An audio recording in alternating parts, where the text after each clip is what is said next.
di podcastnya Mbak Nasir, ngobrol bareng Mbak Nasir. Kali ini ada segmen yang ditunggu-tunggu lah untuk masyarakat ya.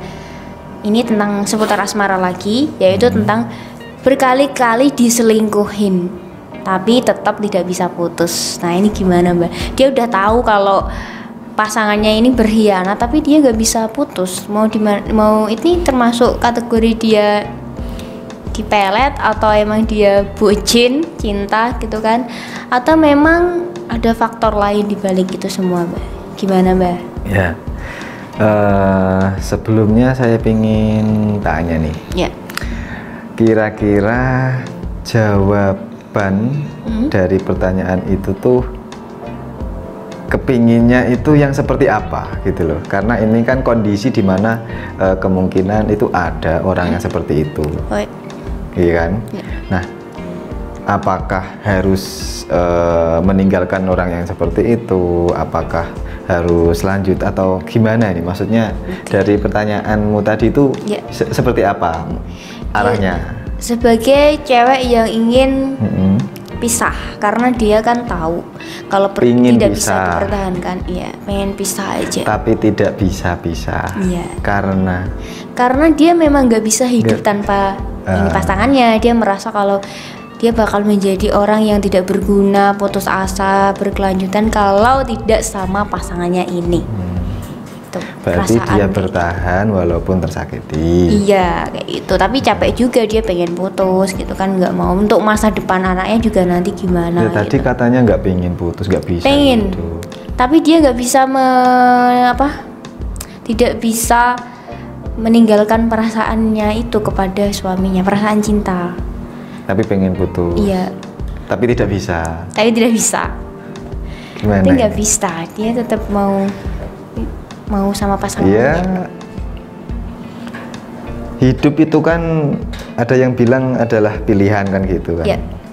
Jadi ya harus tahu bahwasanya setiap keputusan yang mau diambil itu pasti tentu ada konsekuensinya kan gitu. Kalau dalam hal urusan seperti ini kan dia harus yang punya kasus ini harus tahu betul nih, misal dia ambil keputusan A konsekuensinya seperti ini, terus misal ambil keputusan B konsekuensinya ya seperti itu.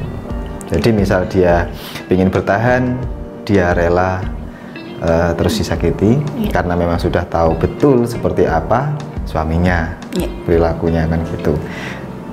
Terus kemudian jika dia milih cerai atau pisah, ya harus bisa nggak bisa ya harus melupakan. Jangan terus kemudian nggak bisa hidup tanpa dia, kan harus punya pilihan terus kemudian tahu konsekuensinya kan gitu. Jadi perempuan ini menganggap kalau perasaan itu bukan yang dia mau. Dia menganggap kalau ini kayaknya dia diguna-guna deh sama pasangannya gitu. Karena kalau logikanya kan dia sudah seharusnya pisah ya, karena sudah sering disakiti. Tapi tetap dia tuh nggak mau gitu, nggak mau pisah. Tapi dari pihak keluarga sudah menyarankan untuk berpisah saja gitu. Ya hal semacam itu boleh lah, maksudnya bisa jadi itu memang dari dari si cowoknya. Dia punya ilmu pengasihan atau dia terkena guna-guna dari cowoknya atau gimana ya, berusaha secara spiritual, secara batin juga supaya terbebas dari hal itu terlebih dahulu, fokusnya di situ kan gitu. Terus kemudian kalau digali lagi kok memang gara-gara dia itu tidak bisa pisah sama cowoknya, ya balik lagi ambil keputusan yang memang tepat untuk dia saat ini, karena yang tahu betul seperti apa kondisinya kan si wanita tadi kan gitu. Harus berani ambil keputusan. Kalau hanya sekedar bingung ya nggak dapat solusi nanti. Ini gitu. Itu kan tadi dari sudut pandang si istri ya, maksudnya dari suaminya pun ini Mbak tidak mau menceraikan istrinya yang itu, gitu. Jadi dia tetap, istrinya itu tetap bersama dia, meskipun dia tahu kalau sikapnya itu sudah menyakiti istrinya gitu.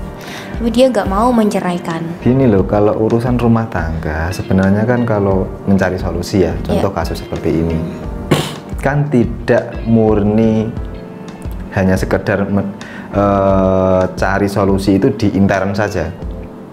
Kalau sudah ranahnya saling dirugikan, terus kemudian saling mengandalkan ego, berarti kan harus ke ranah hukum. Oh gitu. Ini kan urusannya antara lanjut berhubungan atau bercerai kan gitu. Bercerai kan lewatnya Departemen Agama kan begitu, secara hukum kan gitu. Nah, nanti ada pihak-pihak yang siap menerima konsultasi masalah rumah tangga kan, tentunya seperti itu. Nanti akan diberikan saran atau diberikan jalan-jalan yang terbaik kan begitu. Kalau Mbak Nasir sendiri gimana kalau misal ada yang klien ini adalah datang dari perempuannya ini, lebih menyarankan untuk berpisah atau lanjut? Ya kalau dia sudah tekad untuk masa depannya adalah untuk anak misal, berarti ya harus pisah. Pisah aja. Pisah karena dia nanti kalau masih tetap bersama suaminya kan tidak fokus dan malah tambah beban, nggak bisa fokus untuk benar-benar pingin mikirin masa depan si anak kan begitu. Kalau ingin pisah ya itu tadi kita kasus seperti ini bisa menggunakan ajian pemutus cinta atau pedot C. Pedot C, oke. Lebih ke pedot C sih sebenarnya.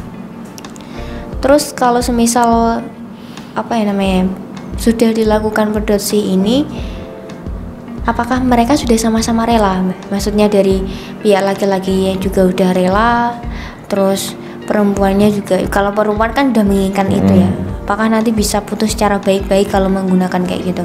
Ya insya Allah akan menemukan jalan yang terbaik lah kalau sudah mau berusaha dan usahanya itu pun didasari dengan niat yang baik tentunya kan seperti itu.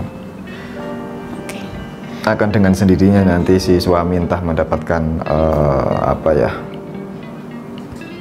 petunjuk-petunjuk atau saran-saran atau pengetahuan baru yang bisa mendorong dia supaya berpikir lebih sehat. Ini bagusnya seperti apa gitu. Karena dia kan kalau seorang suami yang benar-benar bertanggung jawab atas seorang istri, ya kan, kan seharusnya tahu tuh yang seperti apa lebih tepatnya kan gitu. Pasti seorang suami yang sudah melakukan suatu kezaliman pada istrinya, maka dia akan seharusnya meminta maaf dan merubah suatu kesalahan itu dan supaya dirinya itu menjadi lebih baik, belajar dari yang sudah berlalu tadi. Itu kalau suami yang bertanggung jawab.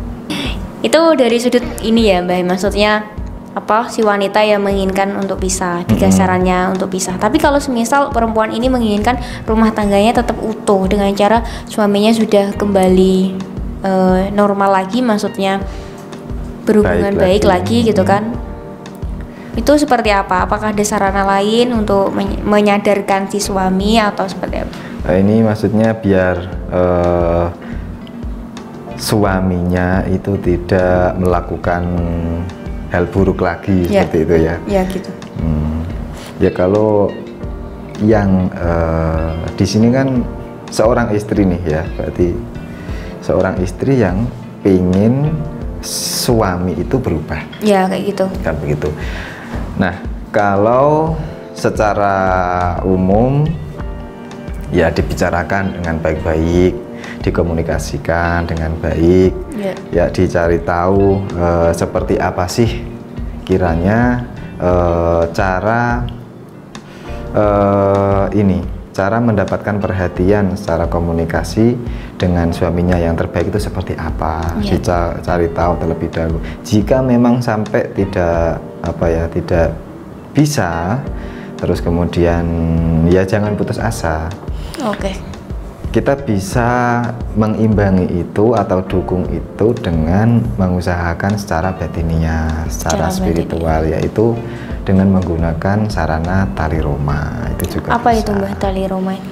Tali Roma itu suatu sarana pengasihan yang mana manfaatnya atau tujuannya adalah untuk mengikat hati pasangan. Mengikat hati pasangan. Target. Nah, di sini kan kasusnya adalah seorang suami tuh yang agak rewel kan gitu. Agak rewel. Nah, kalau diajak bicara nggak begitu respect ya kan, dijak komunikasi kurang baik misal ya menggunakan tali Roma. Iya, atau mungkin si suami ini punya alasan sendiri kenapa dia selingkuh. Bisa jadi kan juga itu faktor kesalahan istrinya atau apa kan bisa jadi. Ya, makanya itu tadi, kalau hubungan suami istri yang baik itu kan semuanya transparan. Harusnya. Ya. Jadi dari si istri, dari si suami kan harusnya cara komunikasinya pun transparan, baik dan sehat tentunya kan gitu. Kalau sudah sampai salah satu ada yang selingkuh, berarti kan kurang sehat tuh cara komunikasi berhubungannya kan seperti itu. Jadi sebenarnya ini omongan ini ya Mbak, keluar dari konteks kita. Kalau ada si suami atau laki-laki yang selingkuh itu lebih berpotensi karena dia emang menyukai, ya nggak bisa menyukai, maksudnya harus ada wanita lain lah itu dalam hidupnya gitu kan, gak hanya satu. Atau mungkin ada faktor kesalahan istri gitu, itu lebih banyak itu kayak apa, masuk dalam apa kalau ada pria yang selingkuh? Selingkuh itu ya pastinya ini kan konteks selingkuh ini kan seseorang yang sudah mempunyai hubungan, tapi dia punya hubungan lain di balik hubungan tersebut kan gitu, ya kan? Berarti ini sudah tidak sehat. Sudah tidak sehat berarti tentunya ada problem di hubungan yang pertama, misal di hubungan yang sehat tadi. Nah, terus kemudian dia mempunyai hubungan yang tidak sehat kan seperti itu. Ya harus diulik lagi itu apakah memang murni dari si cowok yang punya perilaku tersebut atau dari si cewek yang mempunyai kesalahan atau kekurangan yang sudah dibahas cuman tidak ada perubahan atau seperti apa kan gitu. Bisa juga. Jadi intinya membangun sebuah hubungan, entah itu rumah tangga atau hubungan kekasih, itu ya komunikasi harus bagus pertama, ya kan. Terus kemudian dengan dukungan akal sehat, saling menerima kan begitu. Jadi harus melalui itu. Terus kalau sudah tidak di ranah itu ya dua-duanya mempunyai potensi untuk melakukan hal yang sama, yaitu selingkuh. Iya, begitu juga. Kemudian kembali lagi di tali Roma ini Mbak. Jadi tali Roma ini reaksinya nanti si suami bakalan ini ya berubah kembali perhatian sama istri. Tapi apakah istri harus melakukan usaha lain juga atau hanya sekedar dia mengamalkan sarana tali Roma ini aja? Menurut Mbak Nasir sarannya lebih bagusnya tentunya dengan ini ya, dengan dukungan usaha lahir juga, yaitu mulai dari misal dia ingin menjadi pusat perhatian atau pusat si suami supaya mikirin dia terus, gitu. Atau menjadi prioritas bagi seorang suami kan seperti itu. Nah dia harus pinter-pinter toh menjadi seorang istri yang bagus bagi sang suami itu seperti apa. Gitu. Tentunya sang istri harus tahu betul nih sang suami itu seperti apa, karakternya, kesukaannya, apapun ya harus diulik, dan harus berusaha untuk itu. Gitu. Namanya juga sama-sama saling ingin menjaga keutuhan. Atau saling ingin mempunyai keluarga yang harmonis. Ya intinya itu sih.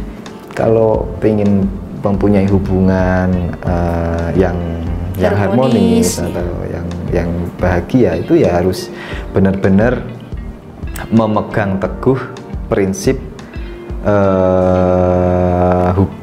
hubungan, maksudnya menjalin hubungan, yaitu bagaimana hubungan ini harmonis, ya, bahagia dan sejahtera, kan seperti itu. Nggak ada gangguan pihak ketiga atau lain sebagainya. Ya, kalau antara suami dan sang istri kok prinsipnya sama, saya rasa nggak akan ada problem, gitu loh. Walaupun dalam proses membangun itu tetap ada permasalahan, tapi kan kalau sudah menjadi itu adalah prioritas atau prinsip bersama, maka itu yang akan terbangun begitu. Oke, siap. Jadi kalau tali Roma ini khusus untuk orang yang menjalani hubungan asmara, atau bisa dilakukan oleh misal kepada orang yang sebelumnya tidak menyukai dia ingin menjalin kasih, maksudnya keakraban lah, misal mertua mungkin yang nggak menyukai menantunya, apakah bisa digunakan dalam konteks seperti itu, Mbak? Bisa. Ya? Oh, bisa. Untuk bentuknya ini kayak apa sih, Mbak? Bentuknya tali Roma itu terbuat dari apa atau diambil dari tali apa mungkin?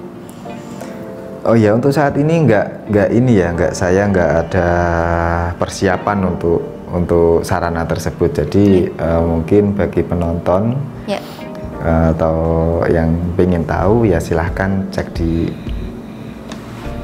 website saya, atau nanti bisa dikasihkan di link video ini juga bisa.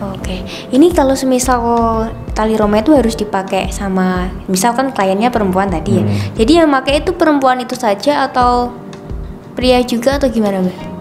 Yang menggunakan tali Roma, bukan target ya. Jadi bukan target, ya nanti yang menggunakan itu si pengguna, bukan target. Semacam kayak gitu ya. Nggak harus dipakai terus kok. Yang penting disimpan gitu ya. Disimpannya juga harus ada tempat tertentu, ada ritualnya sendiri atau gimana? Yang terpenting tempatnya aman, bersih, dan ini ya nggak sering maksud saya itu nggak sering ditaruh di tempat-tempat yang kotor mungkin, di tempat-tempat yang mudah tersenggol atau gitu, terjamah seperti itu. Jadi ya yang aman begitulah. Jadi kalau misal tentang itu nanti bisa langsung ke websitenya Mbak Nasir ya, untuk lebih tahu bentuknya. Terus mungkin kalau semisal ada yang berminat menggunakan sarana tali Roma ini juga langsung ke websitenya aja. Ya, malah bagus. Mungkin cukup itu dulu, Mbak.